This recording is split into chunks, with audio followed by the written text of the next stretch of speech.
The top storylines coming out of spring football by Pat Forde of Sports Illustrated. Let's break it all down and welcome to episode 206 of College Football's Peek Around the Corner with your host, Greg Pflugar. We cover everything in college football because we love everything in college football. And if you do as well, please subscribe to our ever-growing channel. Smash that like button if you like our content. Share the video with your family and friends. Let's not waste any more time. A great article by Pat Forde, Sports Illustrated this morning.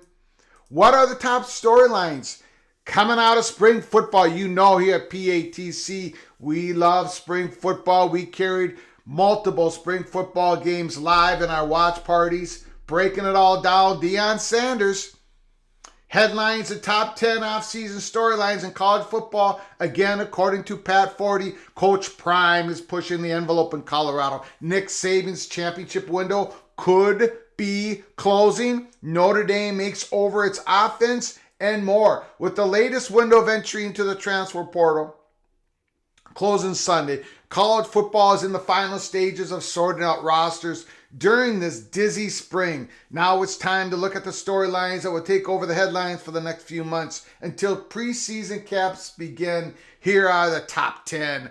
Number 1, Colorado and Deion Sanders push the envelope. Now, we don't go through the whole Pat Forde article. If you want to go through the whole article, we provide a link in the description. Go read it all, but we hit the main points here. Colorado and Deion Sanders push the envelope. That's storyline number 1. With the non-traditional hire comes non-traditional methods of rebuilding a morbid program. Sanders is the persifying program mascot Ralphie, stampeding through the status quo and riling everybody up.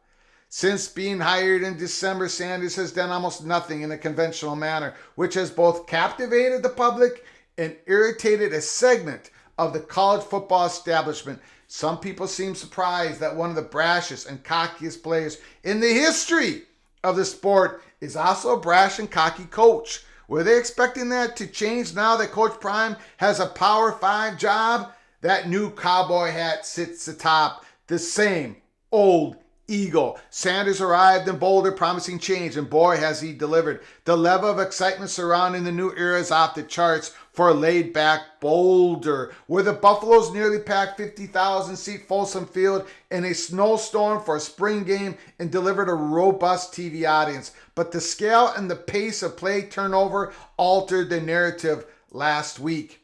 It has been without precedent.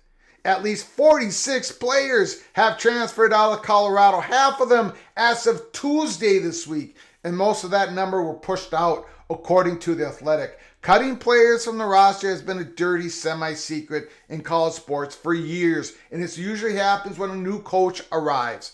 Sanders has simply been more open and aggressive about it than his peers. Starting with his initial team meeting in December, he told everyone that was coming after inheriting a 1-11 team, and here it is. Now, we don't go through the whole part of that Colorado segment in the article, but he basically laid it out for everyone to see that you're probably not going to be here when this 2023 season starts. That's what he told his players, his incoming players from Colorado. It has been a incredible, huge change at Colorado. I am starting to worry about what's happening down there. I think it's too much, too soon. I understand you flip the program. I understand you have to flip the roster. But this is unprecedented. Number 2 storyline, Michigan's momentum. Coach Jim Harbaugh's got everyone's attention in early April when he declared, "I think this team is the best version that we've had of ourselves."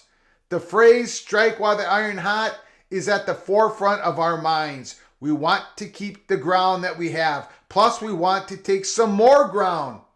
The only ground left to take is to make the college football playoff national championship and win it. Michigan, the 2-time reigning Big Ten champion Wolverines, look great on paper.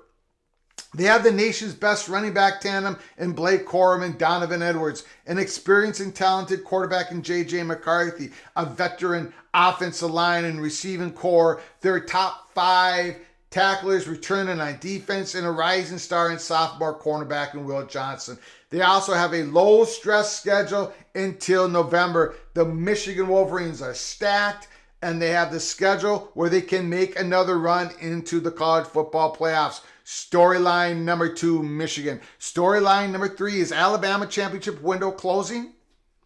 Some incredible streaks are on the line for the Crimson Tide in 2023. They're trying to avoid the first 3-year national title drought of the 16th season Nick Saban era and the first 2 absence of the Southeastern Conference Championship game since 2010-2011. To win the SEC West and to win it all, some important things have to fall into place. Saban also has 2 new coordinators in Reese, defensive coordinator Kevin Steele, the latter of whom will largely run what the greatest defensive coach in college football history wants him to run. But Bama will also run it without edge rusher Will Anderson Jr., the number 3 pick of the 2023 NFL Draft, who had more than 60 tackles for loss in his 3 college seasons. There's always more talent on the way at Alabama, but is it a difference making talent that can adequately replace Young and Anderson? Alabama's got some quarterback issues. They've got some quarterback issues. They just picked up Tyler Buckner in the transfer portal. I think they're going to be weak at the quarterback spot. I do not think they're going to get back into the playoffs for the 3rd year in a row. I do not think they're going to win the SEC championship. Number 4 storyline, Florida State's path to the top of the ACC. Clemson is wobbling. Clemson is wobbling. The Seminoles are rising. The Seminoles are rising. Do those trajectories intersect in a way that could result in FSU winning its first ACC championship since 2014? That could be all decided this September 23 in Death Valley, or perhaps in early December. The Seminoles are coming off a breakthrough season, winning 10 games for the first time since 2016. They retain most of the key contributors from that team, including 6-year quarterback Jordan Travis, and have been the big winners in the transfer portal. No doubt about that. The chronic talent and depth deficiencies on the lines have at least been adequately addressed. The Florida State Seminoles storyline, they're coming. They are coming. I've got them in the college football playoffs. My way too early predictions. FSU is a well-built team, having led the ACC in total yards per game and per play on both offense and defense last season. Make some improvements in the special teams, reduce the penalties, generate more turnovers, and the Noles could win a couple of those close games that kept them from playing for the 2022 ACC title. With the league having done away with divisions, Florida State and Clemson could tangle twice in the upcoming season. That's a big storyline. Florida State, Clemson. As of now, we got the Seminoles coming out on top. Number 5 storyline, the biggest Big 12 ever for one season at least. We're finally ready to start putting the real in Power 5 realignment. BYU, Central Florida, Cincinnati, Houston officially joined the Big 12. And of course, Texas and Oklahoma are in it for one more year. So we've got a 14-school Big 12 conference. It's going to be real interesting. Real interesting what goes on here in 2023. But right now, in the spring, that is the number 5 storyline. Number 6, the Big 10 West coaching makeover. Nebraska and Wisconsin. Matt Rule, Luke Fickell, respectively. Purdue suffered a major loss when Jeff Brom went home to Louisville, but might have grabbed the most upwardly mobile coordinator to replace him in Illinois defensive coordinator Ryan Walters, who was fantastic for Illinois. A division that has produced 4 different winners in the last 4 years looks wide open. Matt Rule, Luke Fickell. The division's going to look completely different. Number 7 of the top 10 storylines from Pat Forde coming out of spring football. What will the Pac-12 look like in a couple of months?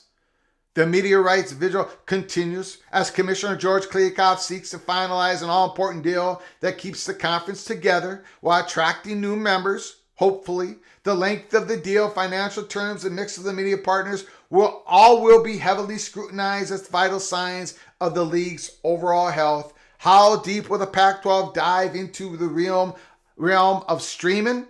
How much will the new deal appeal to Oregon and Washington? Not to mention the Four Corner schools. How long does it take to bring San Diego State and presumably at least one more school like SMU into the fold? Where does Gonzaga stand as a potential non-football member? All these are going to have to be decided here real soon, real close, as we have entered in the hot bubble of action, as we call it at PATC. Big storyline. We've been covering it daily and weekly and monthly here. Number 8. No, seriously? Is Texas back? It's time to take the training wheels off the Steve Sarkisian Quinn Ewers partnership. Either the Longhorn wins the Big 12 or make the title game, or it's time to reappraise the direction of the program heading into the SEC in 2024. That shouldn't be too high an expectation in year 3 of the Sark era. Given what Texas thinks of itself, Sarkisian has recruited well with a few key transfer additions on top of the gifted high school classes. He has a returning starter and potential starter quarterback in Ewers with the quality depth behind him. Mega recruit Arch Manning is third string and does not need to be hustled into action prematurely. He has an elite receiving core. He has beefed up both lines. He has several key returnings from the best Texas defense in the last at least 5 years. Yes, I believe here at PATC, Texas is back. We got them winning the Big 12 championship in 2023. We don't have them going to the college football playoffs, but Texas is back. The first yardstick game is September 9th at Alabama. But that was something of a false flag last year when the Longhorns nearly pulled the upset in Austin, 20-19 game. The bigger measurement is likely to come in Fort Worth on November 11th against a TCU program that has beaten Texas 7 of the last 9 meetings. Holy smokes. The Horns probably aren't back until they can beat the Horned Frogs and a bunch of other Big 12 opponents. Again, we have them back. Texas is back. The number 9 of the top 10 storylines, according to Pat Forde of Sports Illustrated, Notre Dame's reconstitution offense. Now, look, they lost Tommy Rees. They lost Tyler Buckner. We have not made it a secret here at Peek Around the Corner. We were never impressed with offensive coordinator Tommy Rees at Notre Dame as he's left for Alabama. And we weren't all that impressed with Tyler Buckner. So we think Notre Dame with Sam Hartman, with the former Cincinnati offensive coordinator as the quarterback's coach, holy smokes. We think Notre Dame is going to be very good this year. Very good. They're going to challenge the Buckeyes early in the season.